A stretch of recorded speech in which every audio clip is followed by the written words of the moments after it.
99ක් දෙනා නොදන්න life hacks ටිකක් මෙන්න. බලන්න ඔයා මේවෙන් කීයක් දන්නවද කියලා. අංක 1.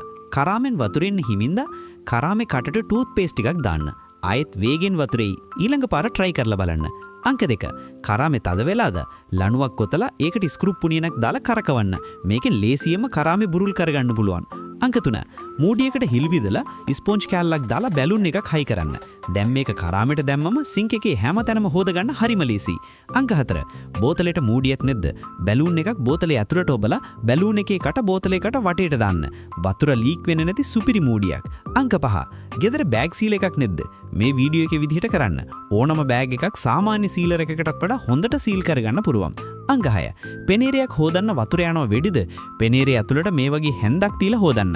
වතුරත් ඉතුරුයි සුද්ධ කරන්නත් ලේසි. අංක 7. පරණ දත්බුරුසුවක ඉස්සරහ කපලා ස්පොන්ජ් එකකට ගම් ගාලා අලව ගන්න. අත කැත නොවි භාජන හොදන්න මේක මරු ක්‍රමයක්. try එකක් දෙන්න. අංක 8. වළඳේ අඩිය කර වෙලාද? ලුණු, බේකින් සෝඩා, ඩිෂ් වොෂ් දාලා ටිෂු එකක් තියලා විනාකිරිවත් කරන්න. ටිකකින් පිහ දාන්න වළඳ අලුත් වගේ දිලිසෙයි.